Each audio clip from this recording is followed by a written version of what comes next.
Hey guys, it's Gameface here and welcome back to a bit of a different video. Now, as you've seen by the title, this video is about making Arsenal great again. And in fact, it's going to be a two-part mini-series, if you like. Today's going to be the first episode, tomorrow will be the next episode. That'll be at the exact same time. And basically what we're going to be doing is, as the title suggests, making Arsenal great again. If you'd like me to try and do this with any other teams, then of course let me know in the comment section below. But for today's video and tomorrow's video, as part of the double uploads I'll be doing on both today and tomorrow, we will be having Arsenal as the team that we're going to try and make great again. And we've brought in President Trump and he's going to sort Arsenal out. His leadership is going to sort it out, basically. You'll see the rules in a second and I'll introduce those to you. They're very, very simple, quick and easy. But before we go any further, if we could try and hit 100 likes on today's episode, then I'd really appreciate it. Also, please go ahead, hit that subscribe button if you haven't already as well, and that'd be absolutely fantastic too. And don't forget you can follow me on Twitter at GamefaceHD and on Instagram at GamefaceHD as well. Without further ado, let's crack on with the rules. The rules are very simple.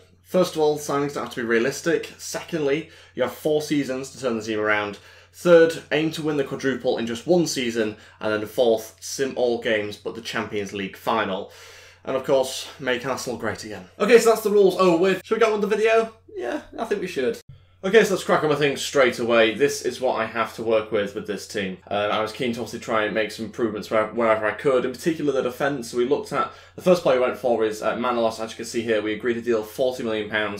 Quite a large deal, and obviously he'd come into the first team setup to play alongside Koscielny. We eventually agreed a deal, then we went on to discussing his wage, trying to get the best possible wage. This took some time occasionally because agents always wanting more money. Eventually we came to a deal though, which included bonuses and 115 grand a week, and he signed for us. That was our first signing. He came alongside Koscielny, as I said before, and those two are going to be now working as a centre-back partnership rather than Mustafi. Then moving on to a backup right-back, I wanted someone behind Hector Bellerin to be able to obviously give us a good option there, and eventually we agreed the deal for Cedric, and then we moved on to his wage and agreed a 5-year deal, a 5-year contract for that as well. Very important to try and strengthen and create a whole squad so that when I'm simming games we have a good enough team no matter what side is put out. So I was keen to try and double up on some positions, Cedric being one of those players that I was trying to do that with. And moving on to one of the biggest transfers, I think, in the first window, if not the biggest one, is Malcolm, £45 million. We tried to make a move for him. It took a little bit more time to this one, but eventually we found the money to be able to do the deal. And it was 80 grand a week as well. No bonuses, which is an extra bonus, I suppose, for us, not having to pay those sort of things. He came in, and we had to obviously now start to bring in some money and get rid of some players that weren't going to be used with those new signings. So Per Mertesacker was the first player to depart. He left and went to Burnley, £8 million added onto our budget from that. And I was keen to try and, you know, keep players flowing in and out of the club ideally. On to Community Shield, we lost that game to Chelsea, unfortunately. Couldn't get anything back, and as you can see there, finished 1-0. But yeah, kind of a typical Arsenal result, I suppose. Then moving on to the first game of the Premier League season, we actually beat Leicester City 2-1 when I simmed that game. Danny Welbeck departed as well. In between that, he went to Watford, so we had to bring in another striker in order to compensate for that. Volland was the guy that I was going for, trying to improve the squad yet again and make sure that we can obviously, when we're getting rid of players, then actually improve on it with the players they bring in. So he joins us, £22 million. We then move on to the contract, of course, and we get that discussed, more bonuses to be added on and things like that. But eventually a deal is agreed, ends up being 68 grand a week. So another player to bring in for us as well, helps strengthen our team. He will be on the bench most of the time, but I think it's important to again have a strong depth in the squad. He'll be on the bench alongside Malcolm for now, although Malcolm does eventually come into this. And that is the end of the summer transfer window. We go into deadline day, nothing much happens after those deals are done, and then we move on to simming to January and see what sort of state we are in January. Second place, not too bad, 7 points in front of third, but a little bit behind Spurs, so we need to be improved a little bit during January. Again, look at the fullback and defensive positions, trying to bring in Guerrero. We get a deal agreed for that, and again we move on to his wage, and finally a deal is agreed on his wage as well. 47 grand a week in fact, but it was good timing because Glazanic was out with a suspension, so Guerrero goes straight into the first team ready for this game against Chelsea as well, 2nd of January this time round. Again we lose the game to Chelsea, seems a common theme throughout this two-part series. When we then tried to sort of move on a few different players, Santi Cazorla again moved on as well, and still trying to get a deal done for Ter Stegen. That one doesn't quite work out just for now. Ospina also leaves the club as well, so a lot of deals to try and get players out now to get some money in during January because we spent a lot in the summer, and now I knew I had to bring in some replacements for those guys as well. So a couple of bids going in for goalkeepers, some of them probably you've not heard of before, neither had I to be honest. A £3 million deal agreed for this guy as well, Josep, I think is how you pronounce his name. Moving on to the wage, to be able able to sort of bring him in. I was planning on sort of not spending that much, trying to bring in some relatively unknown players, and eventually a deal was agreed in the minutes. Ospina, obviously, in between all that, got sold as well, but a deal agreed for a new goalkeeper to replace Ospina. Moving on to a centre mid, because obviously Cazorla had to be replaced, wanted to replace him with youth, and it's Elena from Barcelona, or Barcelona B in fact, that I tried to make a deal for. That was agreed, £11.5 million, and then we could move on to discussing his contract and hopefully trying to negotiate that and get a good deal for ourselves. He can play centre mid, right mid and centre attacking mid, so I felt like he was a really good fit for us. We delegated the contracts and eventually came to a deal, but 30 grand was the most I was prepared to go for. We do come to a deal in a second. Another goalkeeper I wanted to bring in was his signing guy, a 70 overall, paid his release clause, £3 million I think it was in his release clause, and then moved straight onto his wage. Again, keen to try and bring in a couple of goalkeepers, bring in that strength of depth, which I think is very important if you're going to try and win all 4 competitions.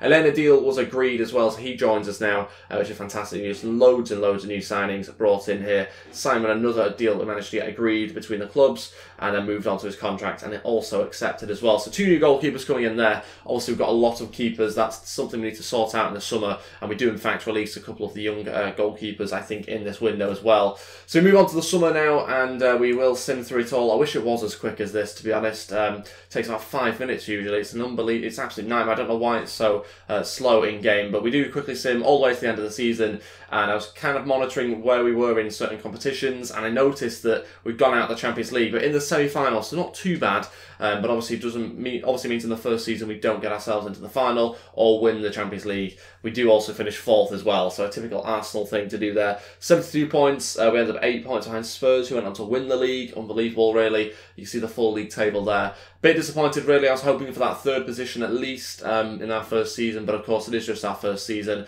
Chelsea obviously won the Community Shield. We went out in the quarters to Man City. Tough, obviously tough round to go out, and then we also went out as well very early on in the round of 16. And but we did do pretty well in the Champions League. I was quite happy with that. We're going into the semi-finals, but you can see we ended up with 4 senior players out injured towards the end of the season, so that can't have helped us.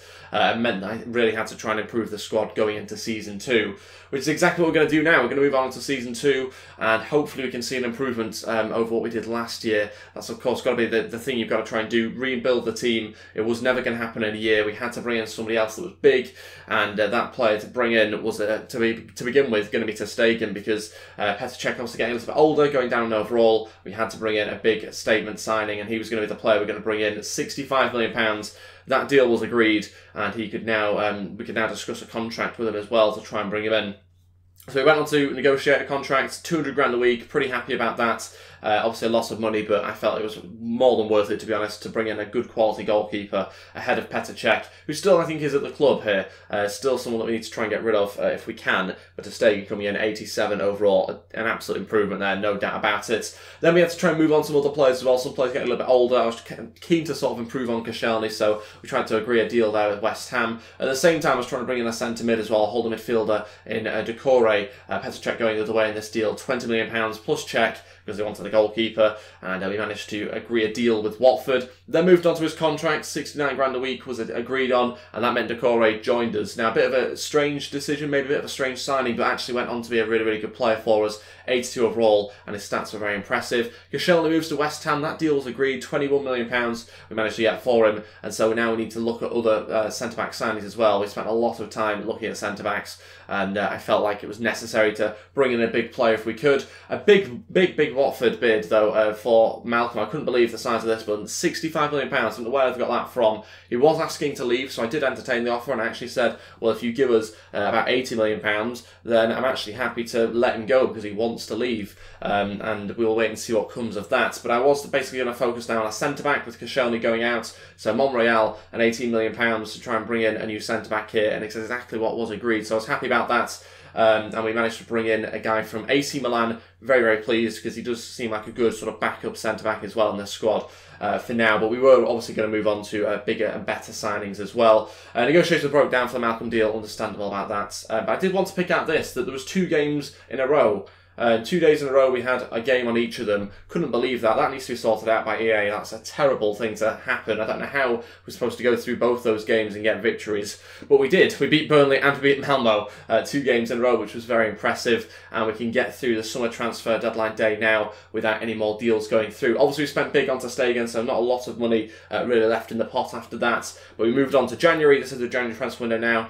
and trying to get some players out the door to raise some money. Eleni was one of those deals I was keen to get over the line, asking for about 15 or 16 million. You can see at January we are 4th in the league yet again, with Spurs yet again top of the league as well. We are into the semi-finals of the Carabao Cup though, so positive there, and we've also got PSG in the round of 16 of the Champions League. I was again trying to improve our squad depth as well, bringing in El Shaarawy here, trying to get a deal agreed, including Iwobi, who wasn't really going up enough for my liking, and a deal was agreed eventually so we could move on to his contract. 100 grand a week on the contract as well was what I was trying to get over the line, and eventually I agreed to 110, just a little bit more. Broken down negotiations though for Eleni, unfortunately, but a big bid in for Mustafi, another centre-back that was really sort of keen to leave, and also we had bids flooding in for him as well. I was asking for a lot of money though from Crystal Palace, £50 million. I didn't really want to have to go into the effort of selling him, so I put them off in the end, and they didn't end up signing him. And that was it for January as well. January transfer window went pretty quick. Again, not having loads and loads of cash in these first couple of windows. So we brought in a big few signings, but then other than that, we couldn't really bring in the depth that I was after in this window. Something I'm keen to do in going into the third season, of course. We now get to the end of the second season, and sadly we do go out the Champions League in the quarter-finals to Barcelona. A really tough draw to get, of course, but I was keen to see how we got on and go back through some of the results and things. But unfortunately we went out the Champions League earlier this season and we finished second, so actually an improvement, which is good, but still behind our rival Spurs, who got the back-to-back Premier League titles here in the 2 seasons. So still got them to try and beat, but 4 points behind them. Certainly an improvement in the league, but obviously not an improvement in the Champions League as we saw, but a tough draw to get. Went out in the quarterfinals to Blackburn as well in the Emirates FA Cup, which is disappointing. Obviously a little bit gutted by that, and we actually won the Carabao Cup in the end, having beaten a couple of different teams there to get to the final and beat West Ham. So impressed by that, but like I say, a slight difficult round, I suppose you could say, against Barcelona in the quarterfinals there. We would hope for a better draw next year to try and improve our performance there. We had to also do a lot of training up, a lot of players flying up, actually some really good progress in the second season. We could now move on to going into the third season, which of course will go out tomorrow, and that will be as part of the third and fourth season, of course. But that means that's everything for the opening 2 seasons, and now we go into the third season. Well, that's everything for today's episode. Thank you all so much for watching. The second and final episode is out tomorrow at PM UK time, and I hope you guys enjoyed this episode. Let me know your thoughts in the comment section below. Obviously something very, very different to what I usually do, but I thought I'd give it a go. This episode and next episode combined took 7 hours of footage to actually put together. On top of that, obviously the edit times and everything like that. So I'd really, really appreciate you hitting that like button, subscribing as well. Those sort of things really help my channel be seen and hopefully recognised, and also try and share this video if you can as well. That'd be absolutely fantastic, and I'd really appreciate that. And I'll see you next time for another video. Thanks for watching, guys, and goodbye.